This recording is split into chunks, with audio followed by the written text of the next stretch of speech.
শিক্ষাঙ্গনে বাংলাদেশের প্রতিটি শিক্ষা প্রতিষ্ঠানে গেস্টরুম নির্যাতন, গণরুম সংস্কৃতি এবং জোরপূর্বক ভাবে কর্মসূচিতে নিয়ে যাওয়ার যে সংস্কৃতি বিরাজমান ছিল, সে ধরনের ছাত্র রাজনীতিকে বিলুপ্ত ঘোষণা করেছে বাংলাদেশ জাতীয় ছাত্র দল।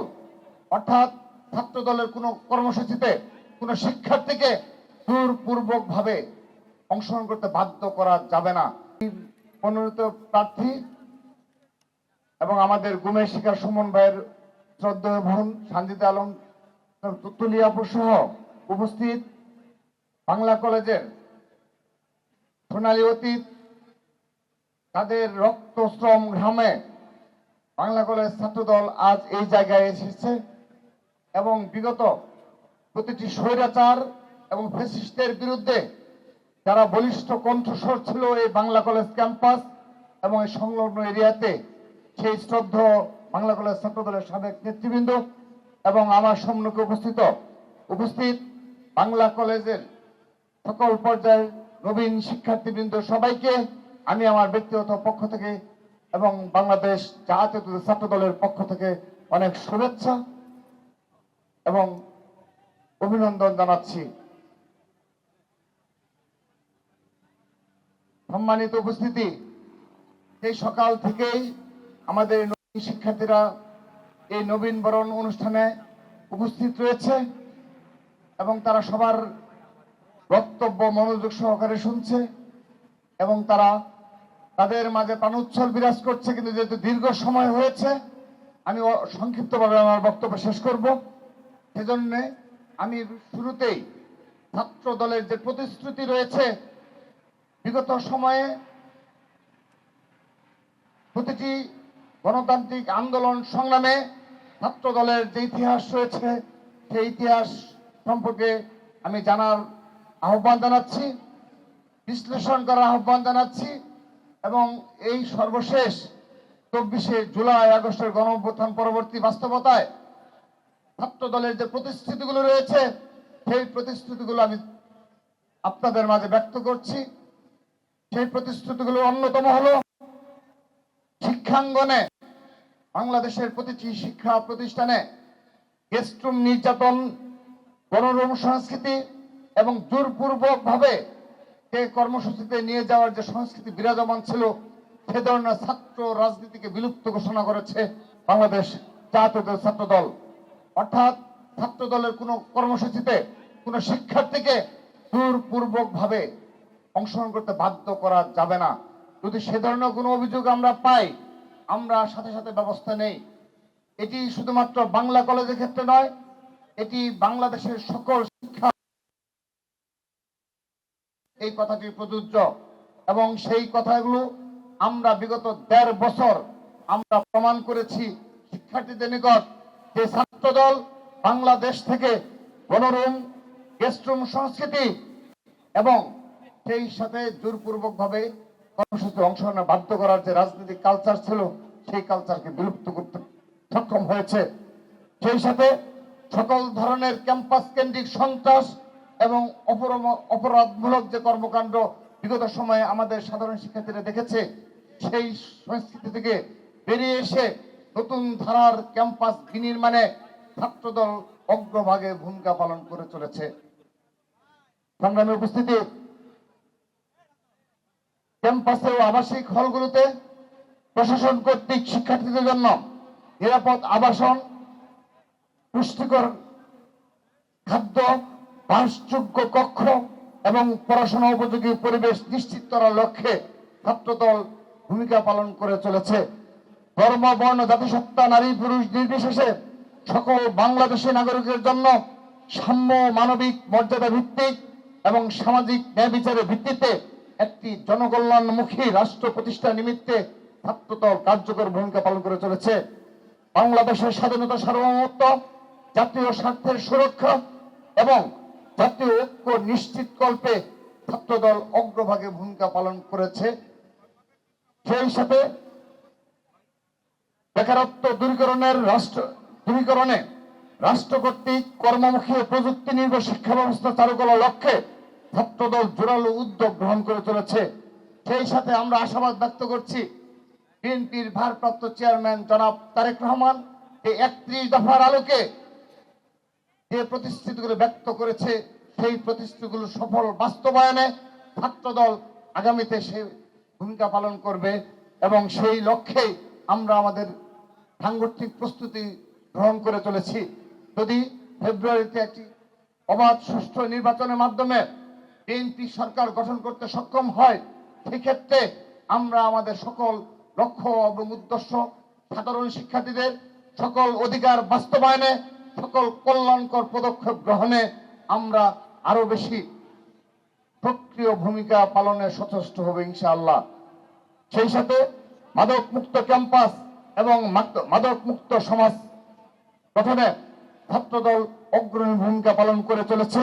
বিশেষ করে জুলাই আগস্ট গণঅভ্যুত্থান পরবর্তীতে আমাদের ক্যাম্পাস কেন্দ্রিক রাজনীতি করার সুযোগ হয়েছে এবং সেই সুযোগের পুরোপুরি সদ্ব্যবহার করে সাধারণ শিক্ষার্থীদের কোনোভাবে আমরা মাদক মুক্ত ক্যাম্পাস বিনির্মাণে সক্ষম হয়েছি। এখন আর কোনো ক্যাম্পাসে মাদকের আড্ডা নেই এবং মাদকের সরবরাহ নেই, কারণ বিগত সময়ে আমরা দেখেছি ফ্যাসিস্টদের সন্ত্রাসী সংগঠন ছাত্রলীগ সরাসরি এই মাদকের সেই 5 আগস্টের পরে ছাত্র দলের সেই সক্রিয় ভূমিকার কারণে আজ বাংলাদেশের প্রতিটি শিক্ষা প্রতিষ্ঠানে মাদক মুক্ত হয়েছে। প্রিয় উপস্থিতি, সেই সাথে তোমরা যদিও নবীন শিক্ষার্থী, আমি তোমাদের উদ্দেশ্যে সবচেয়ে মূল যে কথাটি বলবো সেটি হলো, আমরা এখানে যারা আজকে উপস্থিত হয়েছি আমাদের সকলেরই দীর্ঘ লড়াই সংগ্রামের ইতিহাস রয়েছে। আমাদের জীবনের অধিকাংশ সময় অত্যাচার নির্যাতন কেটেছে। আমাদের ব্যক্তিগত জীবন, পড়াশোনা জীবন, শিক্ষা জীবন ব্যাহত হয়েছে বারবার শুধুমাত্র ফ্যাসিস্টদের অত্যাচার নিপীড়নে। আমাদের জীবনের অনেক সময় আমাদেরকে কারাগারে কাটাতে হয়েছে। আমরা শিক্ষার যে সুষ্ঠু পরিবেশ, সেই পরিবেশ থেকে ছাত্র দলের হাজার হাজার নেতাকর্মী বঞ্চিত ছিল। হাজার হাজার নেতাকর্মী তারা তাদের পড়াশোনা শেষ করতে পারেনি এই বিগত ফ্যাসিস্টদের আমলে। সেই বাস্তবতায় সর্বশেষ জুলাই আগস্ট পরবর্তী বাস্তবতায় আমরা দেখেছি যে একটি নির্দিষ্ট গোষ্ঠী বিভিন্নভাবে অপপ্রচারে লিপ্ত রয়েছে।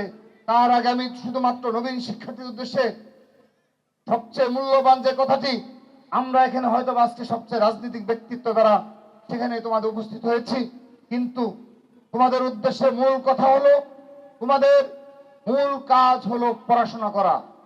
1 নাম্বার কাজ হলো পড়াশোনা করা। যদি 2 নাম্বার বলো সেটি হলো পড়াশোনা করা। 3 নাম্বারে হলো পড়াশোনা করা। অর্থাৎ পড়াশোনা পড়াশোনা পড়াশোনা, পড়াশোনার কোনো বিকল্প কোনো কিছু নেই। পড়াশোনা করবে, পড়াশোনার পাশাপাশি তোমার পড়াশোনার পাশাপাশি তুমি যদি রাজনৈতিক সচেতন হও, একজন রাজনৈতিক কর্মী হিসেবে ভূমিকা পালন করতে পারো।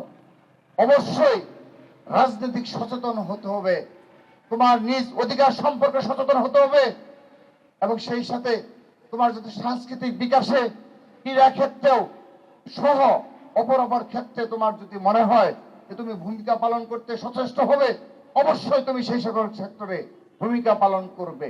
কিন্তু সেটি পড়াশোনার বিকল্প কখনো রাজনীতি হতে পারে না। পড়াশোনার বিকল্প কখনো ছাত্র রাজনীতি হতে পারে না।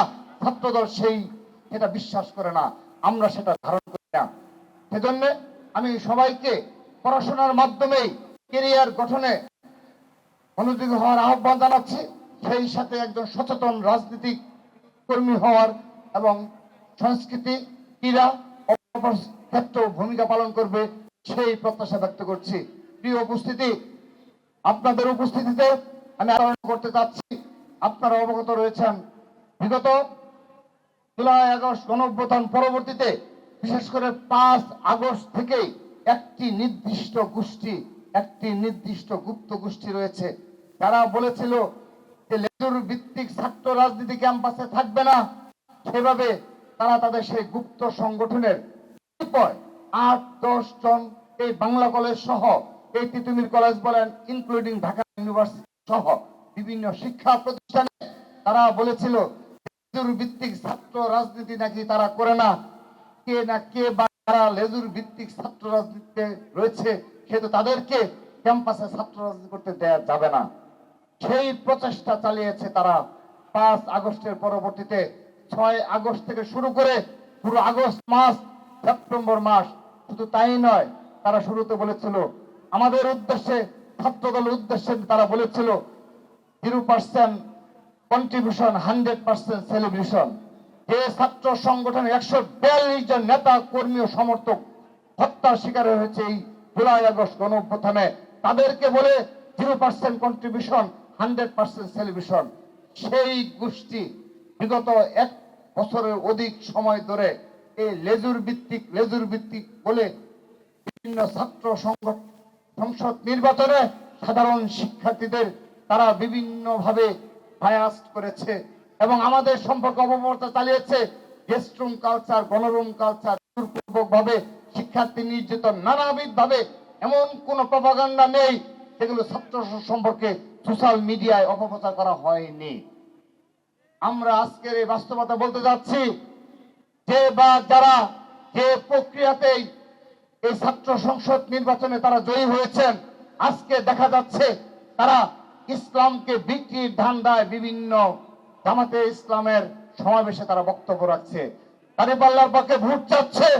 তারা কি ধরনের লেজুর ভিত্তিক ছাত্র সংগঠন, বিগত 1টি বছর তারা অপরকে ব্লেম দিয়েছে আর তারা দুধে দুধে তুলসী পাতা সেজেছে। আজকে তাদের মুখোশ উন্মোচন হয়েছে। আমরা বলতে চাই, যুগে যুগে এই বাংলাদেশে বিভিন্ন সময় এই ধরনের মুনাফেকদের জন্ম হয়েছে। এ ধরনের মুনাফেকরা বিভিন্ন সময় ছাত্র সমাজকে বিভ্রান্ত করেছে বিভিন্ন মিথ্যা প্রপাগান্ডার মাধ্যমে, কিন্তু আজকে সোশ্যাল মিডিয়ার যুগে তাদের কাজ আরো সফল হয়ে গেছে। সেজন্য তারা তাদের সকল ইনভেস্টমেন্ট সোশ্যাল মিডিয়ায় করে তারা আমাদের সম্পর্কে অপপ্রচারে লিপ্ত হয়েছে। বাংলাদেশের যদি সবচেয়ে বড় লেজুর ভিত্তিক ছাত্র সংগঠন থেকে থেকে তার নাম হলো ইসলামী ছাত্র শিবির। তারা সরাসরি জামাতে ইসলামের অর্থনৈতিক কৃষি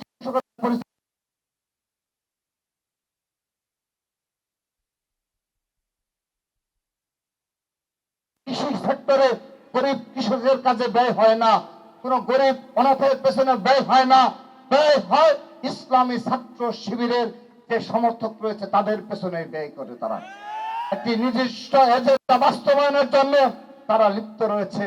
তারা বলেছে লেজুভিত্তিক ছাত্র রাজনীতি বাংলাদেশে চায় না। আজকে আমরা দেখতে পাচ্ছি সাধারণ শিক্ষার্থীদের ভোটের মাধ্যমে তারা বিভিন্ন সময় ভোট চাওয়ার সময় যে শব্দগুলো ব্যবহার করেছে সেই সব কাজগুলো আজকে তারাই করছে।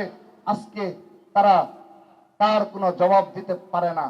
আমরা বলতে চাই, এই বাংলাদেশে আমরা ছাত্রদল আমাদের নিজস্ব নীতি নৈতিকতা আদর্শ নিয়ে পথ চলবে। ছাত্রদল ইনশাআল্লাহ 31 দফার আলোকে যদি বিএনপির ভারপ্রাপ্ত চেয়ারম্যান জনাব তারেক রহমান যে দৃষ্টিভঙ্গি রয়েছে, তার যে রাষ্ট্র নায়কোচিত চিন্তা ভাবনা রয়েছে, যদি সেগুলো বাস্তবায়ন করতে চায়, যদি সেগুলো বাস্তবায়নে আমরা সক্ষম হই, আমরা ইনশাআল্লাহ এই ধরনের প্রতারক মুনাফেকদেরকে উচিত সমুচিত জবাব দিতে পারবো ইনশাআল্লাহ। অর্থাৎ ছাত্রদল বলতে যাচ্ছে, ছাত্রদল ভালো কাজের মাধ্যমে এ ধরনের প্রপাগান্ডার বিরুদ্ধে জবাব দেবে ইনশাআল্লাহ। ছাত্রদল তার নিজস্ব নীতি নৈতিকতা নিয়ে পথ চলার অভিপ্রায়ে আগামীর বাংলাদেশ বিনির্মাণে সম্মুখভাগে ভূমিকা পালন করবে এবং অবশ্যই আমাদের বিরুদ্ধে যে ধরনের মিথ্যাচার করা হয়েছে, একদিন সাধারণ শিক্ষার্থীরা তাদেরকে আঙ্গুল উঁচিয়ে বলবে যে তোরাই মিথ্যাবাদী, তোরাই প্রতারক, তোরাই মুনাফেক। ইনশাআল্লাহ সেই সন্নিকটে আমরা আমাদের ভালো কাজের মাধ্যমে সাধারণ শিক্ষার্থীদের জয় করে নেব ইনশাআল্লাহ।